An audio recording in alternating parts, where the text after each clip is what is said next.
Good evening, everyone, and welcome to Saints of the Broken. Tonight, we're bringing you another live stream filled with stories of pain, survival, love, loss, and the strength it takes to keep going when life gives you every reason to fall apart. Tonight you'll hear, I carried love through everything, for Charmaine. I still left at 7, for Daniel Mercer. You still fold the towels the same, for Elena Marlowe. We met again beside his bed, for Noah Bennett and Leah Bennett. I signed the form in the break room for Priya Nair. The route I know by heart for Marcus Hale, 3 months too late for Sofia Alvarez. The last injection for Owen Price and Hannah Price. The chair outside room 214 for Grace Whitfield. And we drove until the road ran out for Arthur Cole. These are songs about real human struggles.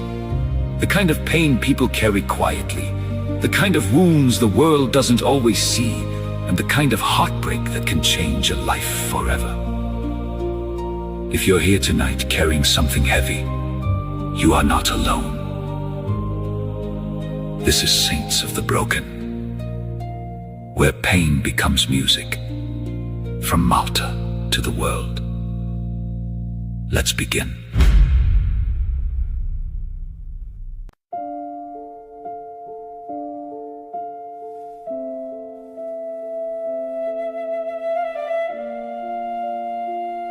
Charmaine, after everything life has put in your path, you are still here. You have been hurt, betrayed, frightened, and pushed into places you never thought you would survive. Yet somehow, you kept getting back up, especially for Nicole and Luke. Please remember this. Your darkest moments do not define the woman you are today. Your strength is found in every single day you chose to keep going, when giving up felt easier. You survived chapters that could have destroyed you. And your story isn't over yet. Keep going, Charmaine. One day at a time. You are still here. And that matters.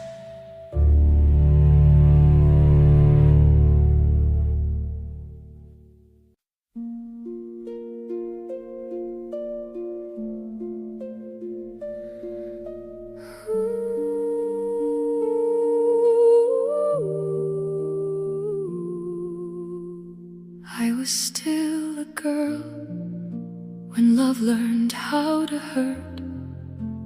Bruises under sleeves, cruel words under my skin. I kept it from my parents, swallowed every truth, then walked into that courtroom with nobody beside me. I felt so small beneath those lights, like the whole world had teeth, and I was standing still. But I said what I had to, shaking as I spoke, and walked away with part of me still mine. Then I loved a man I thought would finally choose me, until I carried life and he was looking backwards still. He did not want the baby, he still wanted someone else.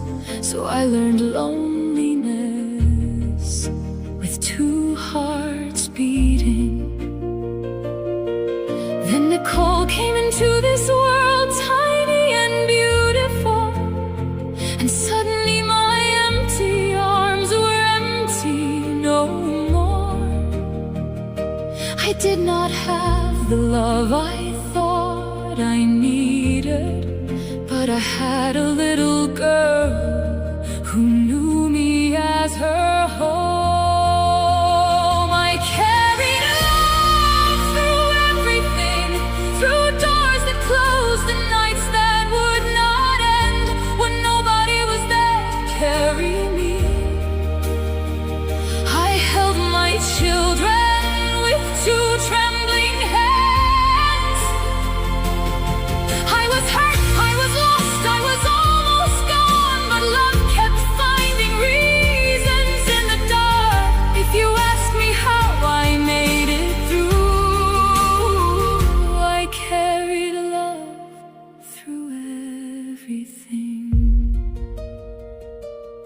married again, believing life might change.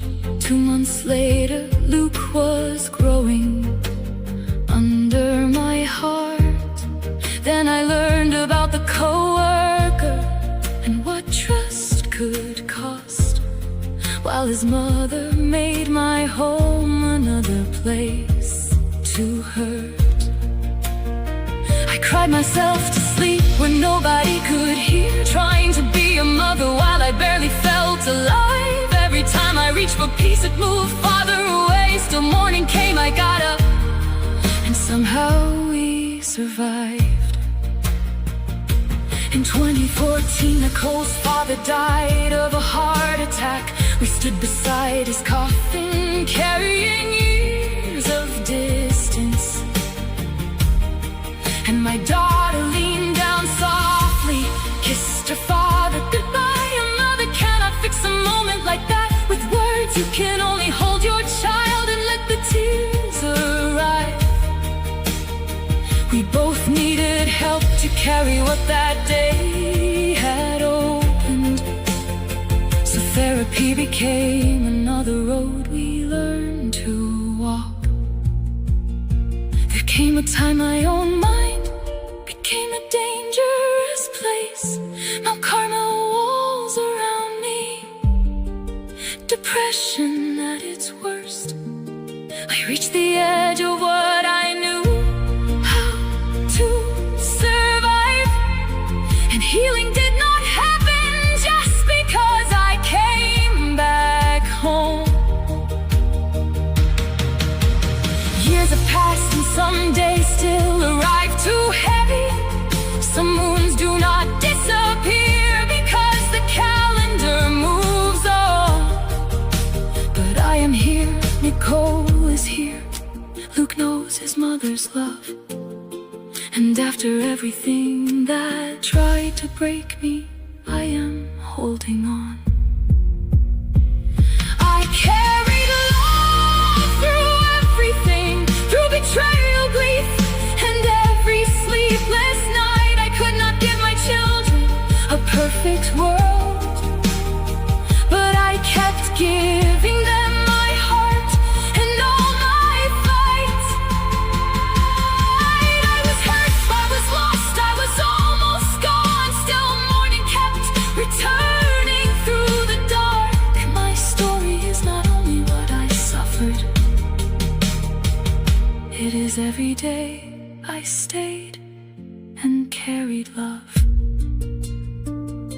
For Nicole, for Luke, for the girl I used to be, and for the woman still here.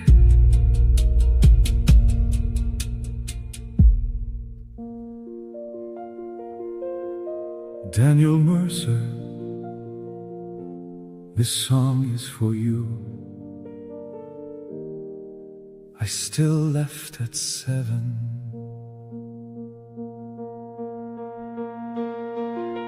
"28 years at the same factory gate, same thermos, same boots, same clock at 7 sharp.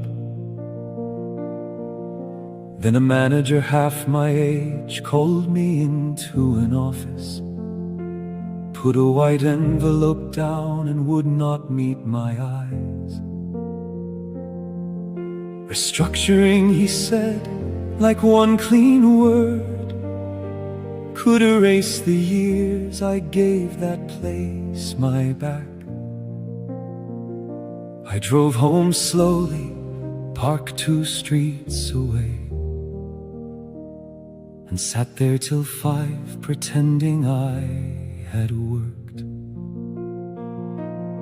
For 3 weeks I still woke before the alarm, shaved, packed my lunch, kissed my wife goodbye. I drove to the industrial estate, then kept on going, spent 8 hours in the library or inside my car. My daughter asked why my hands were shaking at dinner. I I blamed too much coffee and changed the subject fast. There was a mortgage, school shoes, bills on the counter, and I was terrified they would see how scared I was. So I still left at 7, like a man was somewhere he belonged. I wore the same old jacket and acted like nothing had gone wrong. I thought if they saw me unemployed, they might see me as less of a man. I lost a job, then nearly lost myself, trying to hide it from the ones who'd understand. I started counting coins before buying petrol, skipped lunch so the money stretched another day. I watched men carry boxes through the factory windows, knowing somebody else now stood where I once stood. One afternoon my wife found the redundancy letter folded beneath the spare tire in the boot. She did not shout, she only sat beside me and said, "You should have let me be afraid with you."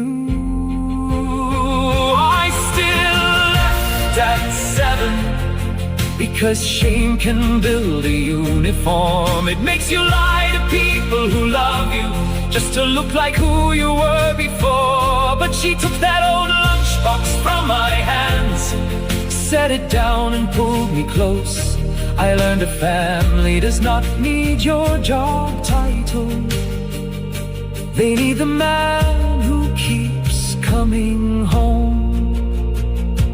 It took 6 months and work that paid much less, a warehouse night shift and weekends fixing doors. I miss the man I was before that envelope, but I stopped measuring my worth by factory floors. My daughter used to leave notes in my lunch. "Dad, I'm proud of you. Don't forget to eat." I kept everyone inside the glove compartment, because some wages never come on a pay slip. I don't leave at 7 anymore, but I still wake before the morning light. I know what it means to lose the life you knew and still sit down with your family every night. If your name disappears from a company wall, it doesn't mean your whole life disappears too. Sometimes the hardest work a man will ever do is come home and finally tell the truth. The factory replaced me in a week. My family never did. Elena Marlowe, this song is for you. You still fold the towels the same.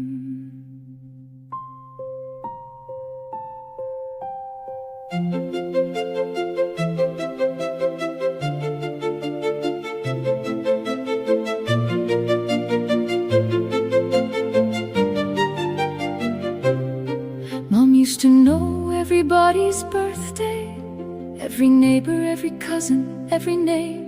She could make Sunday lunch without a recipe and tell from one look when I was not okay.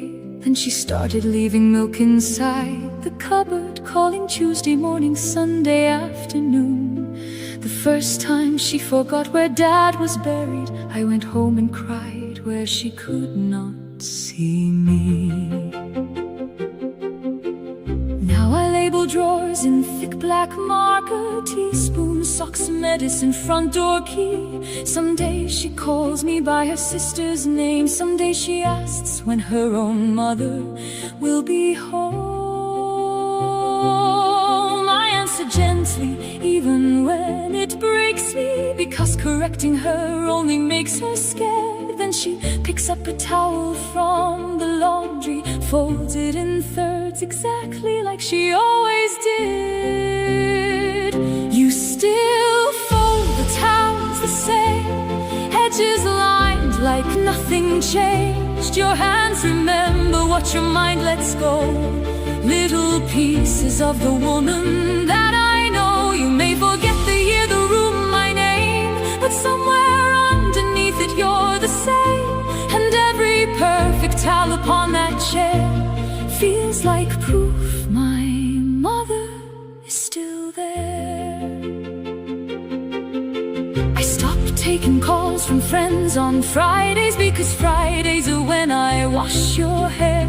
You apologize for being such a nuisance, then 5 minutes later ask why I am there. I tell you I'm your daughter, and you smile as if that's lovely news you just received. Then you ask me if I've met your daughter Elena, and I say, yes, Mom, I think she'd never leave. You still fold the towels the same, while everything around us changes shape. I grieve a person sitting next to me, then hate myself for grieving while you breathe. There is no funeral for losing someone slowly, no single day the whole world understands. Just 1,000 tiny goodbyes in one house, and your old wedding ring upon your hand. Oh, last week you looked straight through me at breakfast, then touched my cheek before I stood to go. You said, whoever you are, you're very kind to me. I smiled until I reached the road. I sat inside my car and let it happen. All the tears I never let you see, because being forgotten by your mother doesn't make you stop remembering everything. So fold the towels the way you always did. I'll stack them where you've stacked them all these years. I'll answer every question like the first time, even when the answer ends in tears. If one day you forget my face completely, I'll still know every version of your name. And when the rest of you feels far away, I'll watch your hands fold towels the same. You taught me how to care for people. Now I am learning how to lose you without leaving.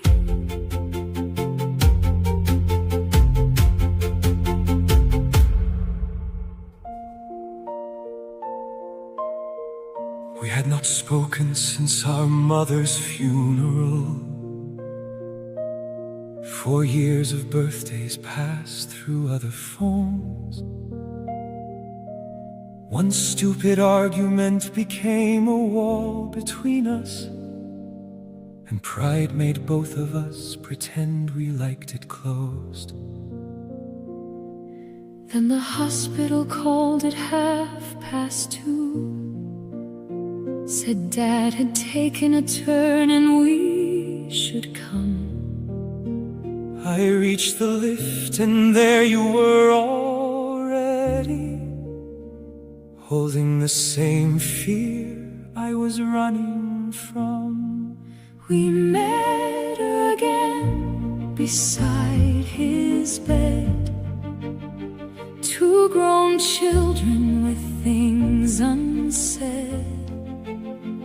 All those years we chose to waste felt small beneath his tired face.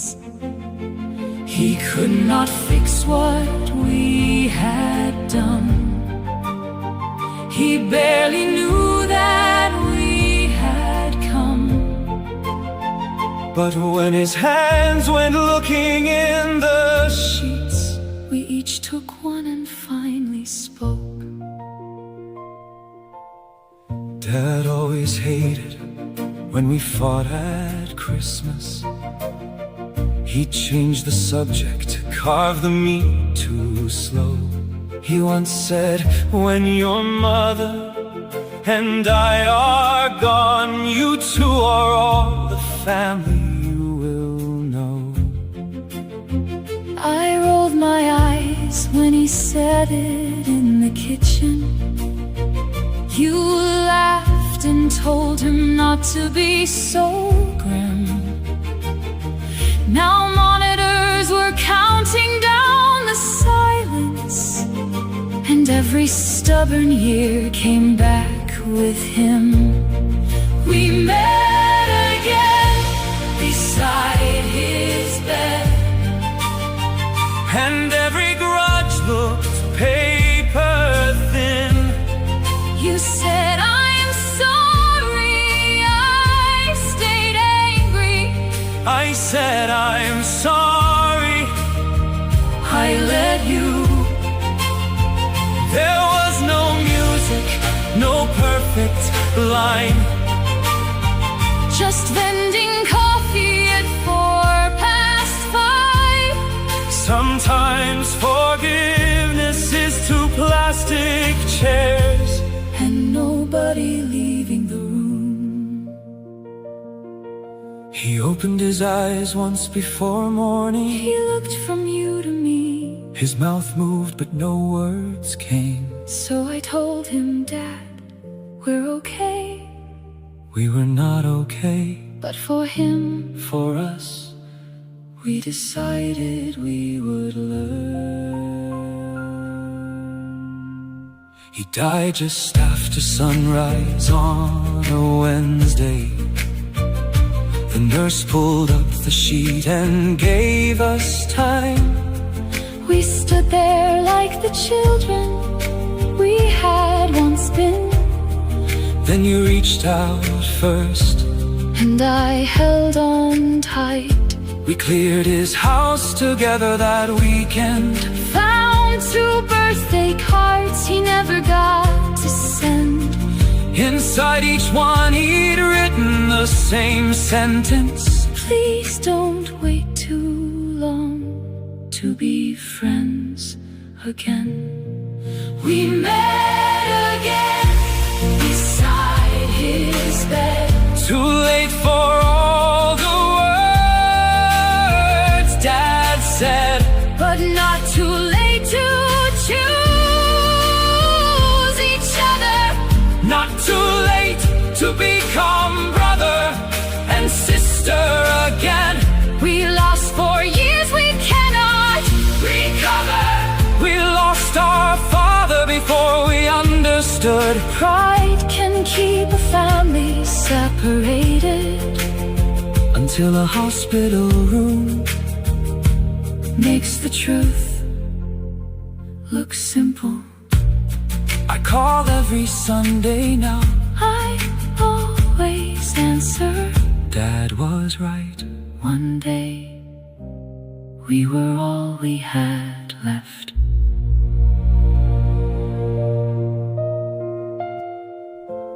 Pioneer, this song is for you. I signed the form in the break room. I moved countries with 1 suitcase and a promise that my daughter would have choices I never had. I cleaned offices after everybody left them. Worked supermarket mornings when rent went up. My English came slowly, bills came quickly, and every month had more days than money. Still I learned the bus routes, learned the school gate, learned how to smile when I was running on 3 hours. There was a permission slip inside her backpack. School concert Thursday, 6 o'clock. She had drawn a little star beside her name and written, "Mom, please come, I'm singing first." I signed the form inside the staff break room, with a rubber glove still hanging from my wrist. My manager said someone called in sick that evening, and if I left early I should not come back. So I signed the form in the break room and missed the song I crossed an ocean for. I spent that night emptying strangers' bins, while my little girl kept looking at the door. I told myself the rent was love, the groceries were love, the uniform was love. But children don't remember paid electricity the way they remember an empty chair. She said it was fine when I got home at midnight, showed me a certificate she'd folded in her bag. I asked if someone filmed it, nobody had. She said, "Don't worry, Mom." I sang really loud. I went into the bathroom, turned the tap on, and cried where she would think I was washing my face. Because sacrifice sounds noble from a distance, but sometimes it looks exactly like being absent.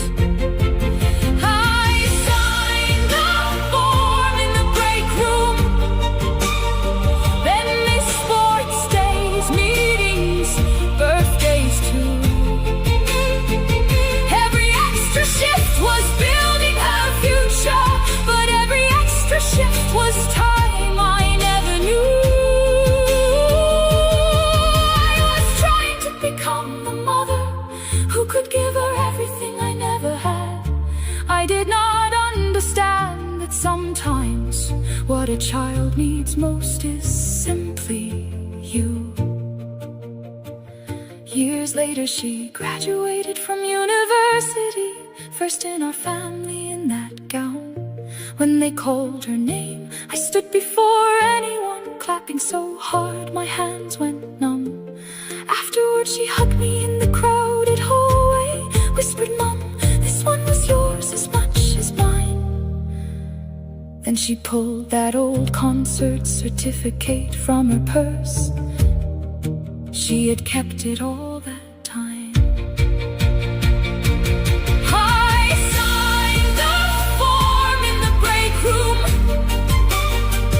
She carried both our names across that stage. There are things I wish I could go back and witness, little moments work and poverty took away. If you're building your child's tomorrow, with every hour you cannot be there today, know that love can live inside a sacrifice. But absence still has a price we have to name. She sang first that night, I never heard it. I have imagined her voice for 20 years.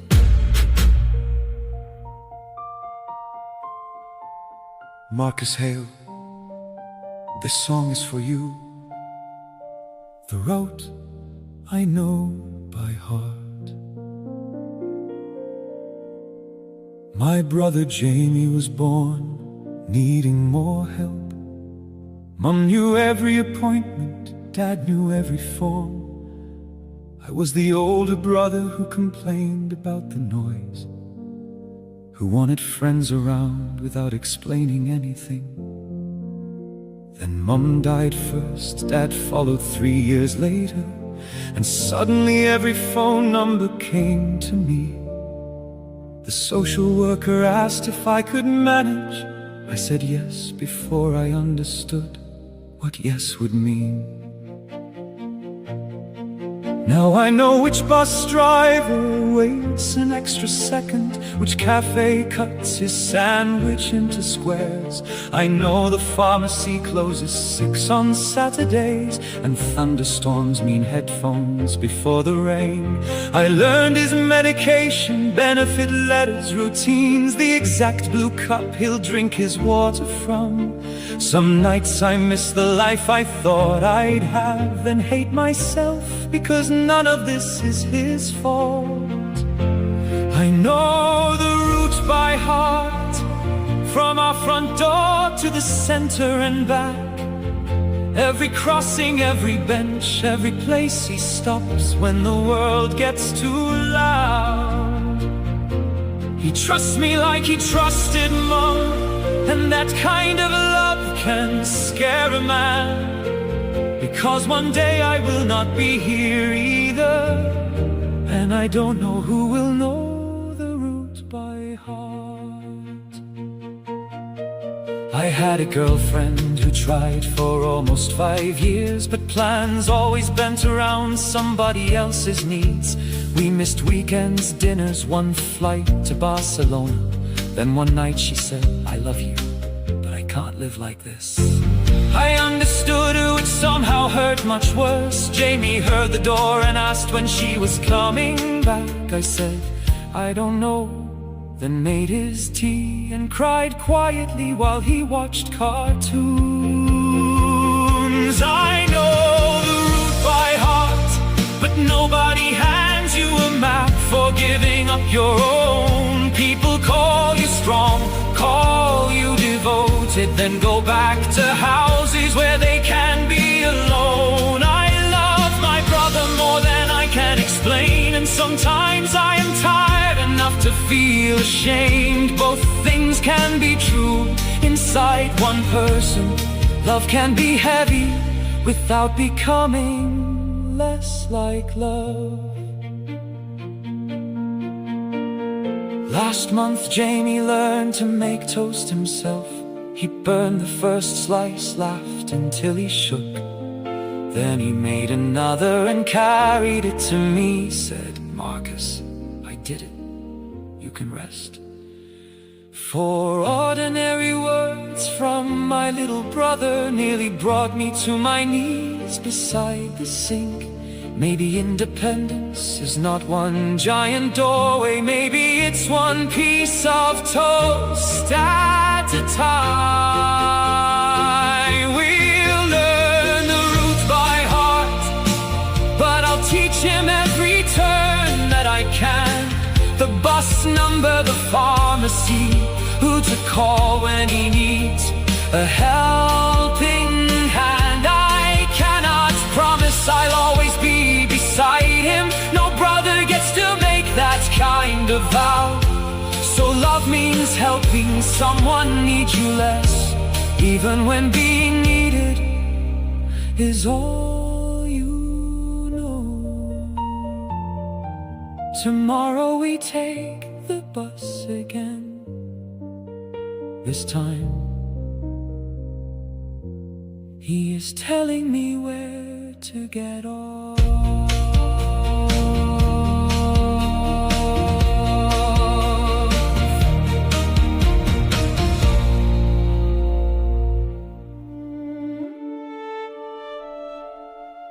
Sofia Alvarez, this song is for you. 3 months too late.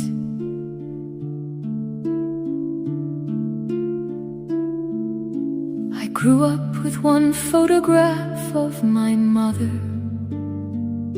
a faded picture folded in my caseworker's file. I was 6 months old when I entered foster care, too young to remember the woman people said I looked like. I moved through 4 homes before I turned 16. Learned not to unpack everything I owned. Whenever somebody asked about family history, I checked the box that said unknown. 29, I finally started searching. After my own little girl asked where my eyes came from, I requested old records, called disconnected numbers, sent letters to addresses that no longer existed.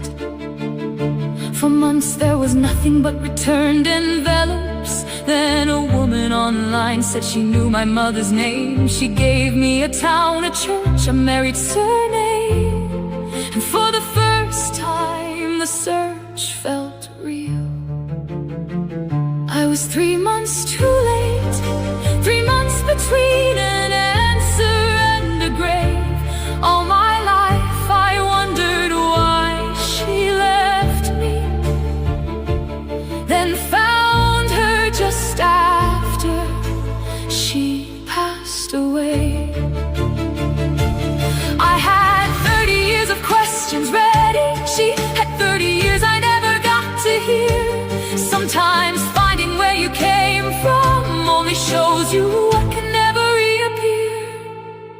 The obituary said she worked in a bakery, loved old movies, gardening and strong coffee. It listed 2 sons I never knew I had. In one line she carried private regrets quietly. I stared at those words until morning, wondering whether one of those regrets was me. Then her oldest son answered my message. She talked about a daughter she hoped she'd meet. I was 3 months too late, but she had kept my birthday every year. He showed me cards she never knew where to send. My first name written carefully through tears. No excuse can give us back the missing years. No letter changes what a child went through, but knowing I was not completely forgotten broke my heart in a different way than truth. I visited her grave with my daughter beside me. She placed a yellow flower near the stone. I said this was your grandmother out loud, and heard how strange it sounded in my own voice. I did not forgive everything that afternoon, and I did not need to turn pain into peace. I only stood where 2 unfinished lives had finally met, with no one left to answer me. I was 3 months too late, but maybe love had been late too. Late in letters, late in courage, late in finding what to do. I spent my childhood thinking I was unwanted. She spent her years not knowing how to return. Now I raise my daughter with one promise: she will never have to search to know she's loved. I found my mother's name, I found her grave, and in a box of unsent cards I found mine.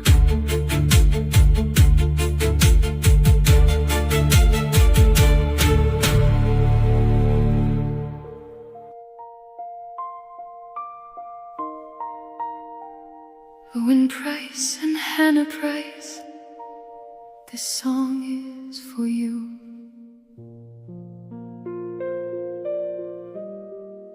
The last injection.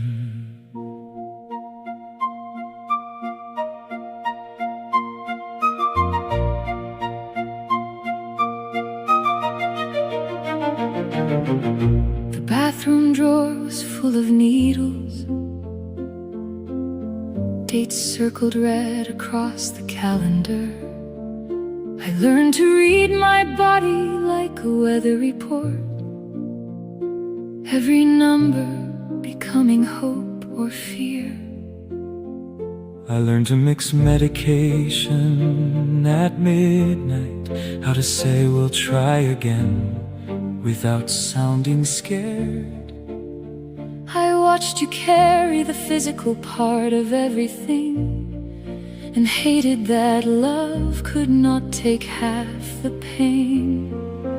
This was the last injection, at least that's what we told ourselves. One more morning in that clinic, one more photograph upon the shelf. We had names we never said out loud, a future folded somewhere in our heads, and every negative result came home with us, like grief nobody else could see. Friends stopped knowing how to tell me they were pregnant. They apologized before sharing happy news. I hated myself for crying in the car afterward, because their joy had nothing to do with what I lose. People asked if I was disappointed, as if fathers only grieve once there is a birth. I went back to work after appointments, staring at spreadsheets while questioning my worth. This was the last injection. We said it softly in the kitchen light. We spent our savings, spent our courage, spent years turning hope into another fight. There was no tiny coffin, no funeral, no day when people gathered at our door. Just two people grieving children who had only ever existed in maybe before. When the final call came, I said okay, then put the phone down and sat on the floor. I came home early and found you there. I did not tell you to be strong anymore. You sat beside me, You held my hand, and for once we stopped planning the next attempt. we let ourselves admit That we were tired. Months later I cleared the medicine drawer. I took the clinic parking pass from the car. We did not decide what our family would look like. We only decided we were still a family where we are. Some dreams do not end with the miracle. Some endings stay painfully ordinary. You make dinner, pay bills, go back to work, and learn how to carry a future that never arrived. That was the last injection, and there was no victory in the room. Only two people loving one another when love could not make a child come true. Maybe one day life will take another shape.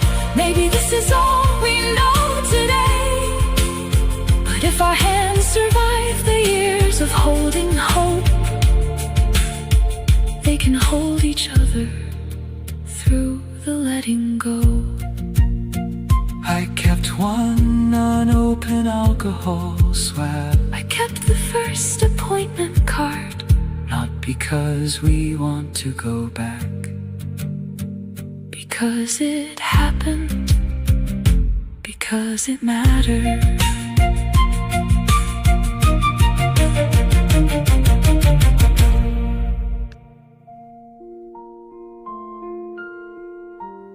Grace Whitfield, this song is for you. The chair outside room 214. My husband went in for what they called a routine scan. We joked about hospital coffee. By Friday there were words I had never learned before, and a consultant drawing circles on a screen. Cancer changed our calendar in one afternoon. Birthdays became treatment days and blood test times. I started carrying charger snacks, clean socks, a notebook full of questions I was scared to ask. There was a chair outside, room 214. Blue plastic, one leg shorter than the rest. I sat there through appointments he couldn't face, pretending every footstep wasn't bringing news. I knew which nurse called him love, which vending machine ate coins, which corridor stayed cold. Our marriage became measured in waiting, while people outside kept living normal lives. I know the chair outside, room 214. I know the crack across the floor. I know how hope can fit inside a sentence, then disappear when someone opens a door.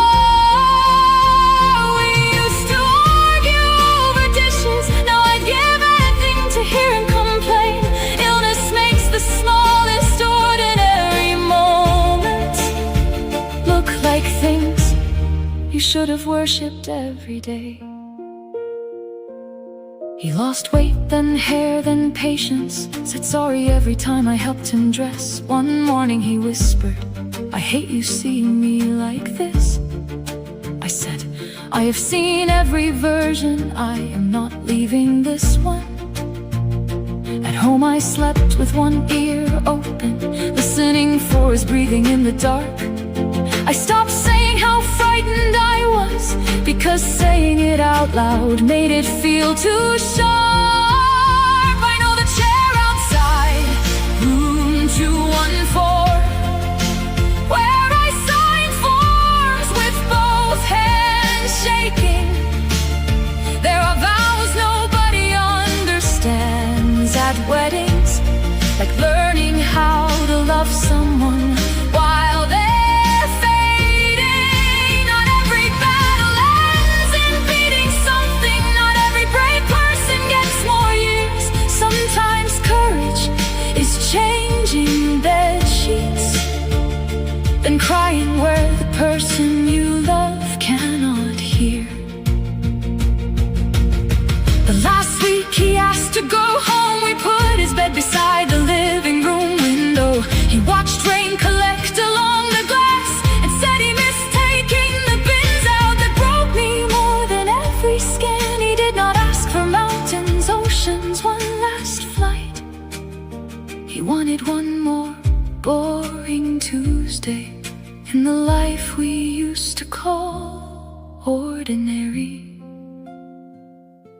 I don't sit outside room 214 now, but sometimes I see that chair when I close my eyes. I remember every hour I wanted answers, and the one answer none of us could change. If you still have someone grumbling in your kitchen, if they leave shoes where you told them not to, hold the ordinary closer than you think you need to. One day, ordinary may be what you miss the most. His slippers are still by the door. I know he is not coming back.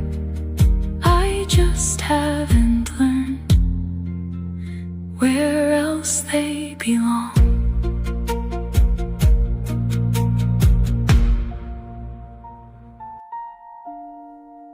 Arthur Cole, this song is for you. We drove until the road ran out.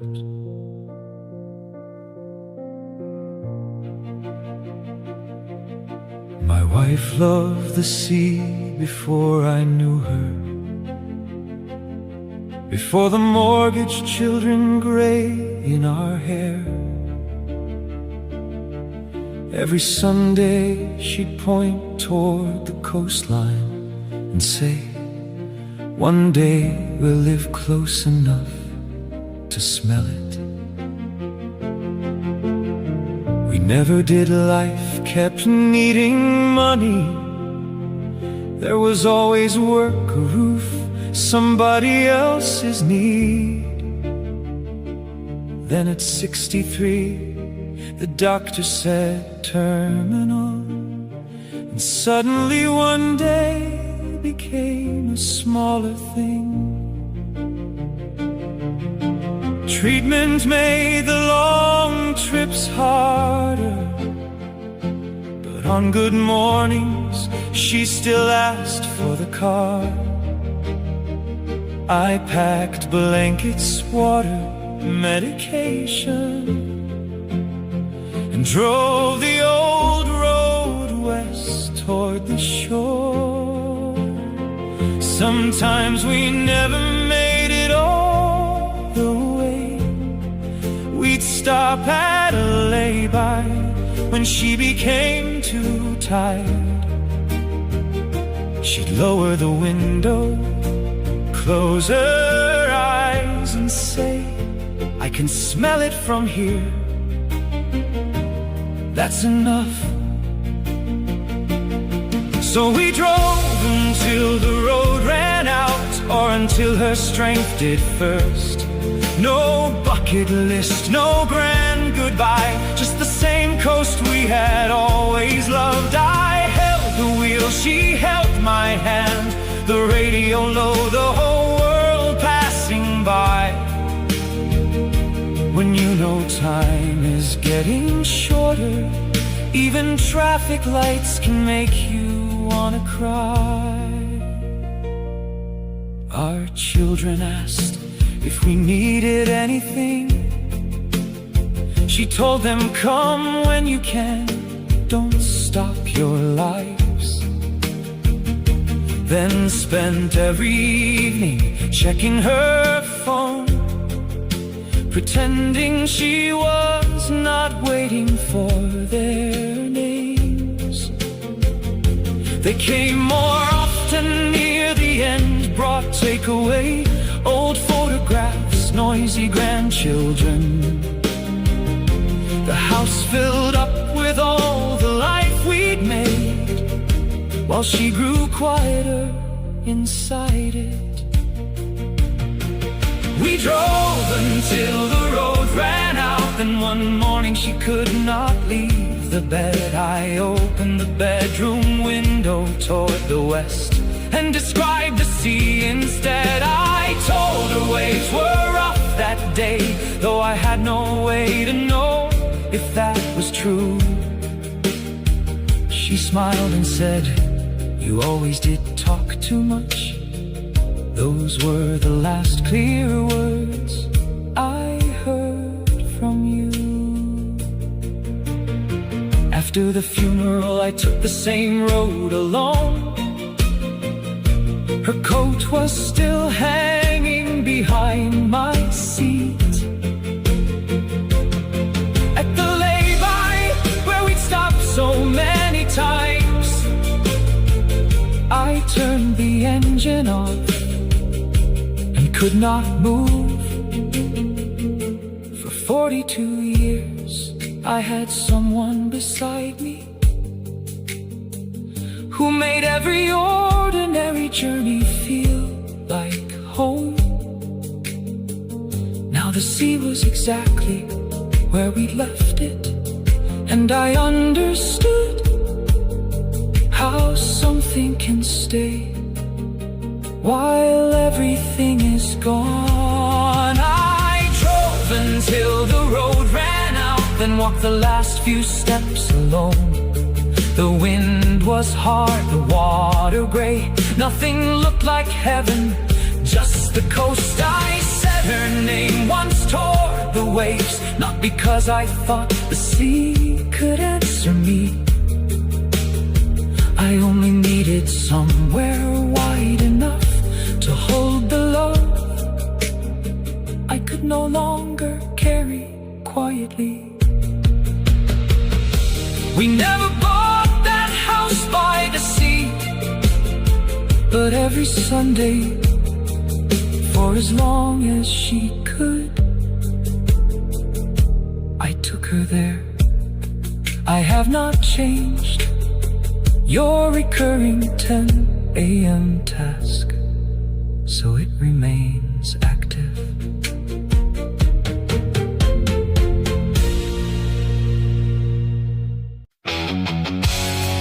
Thank you to every single one of our followers for being here, for listening, and for being part of the Broken family.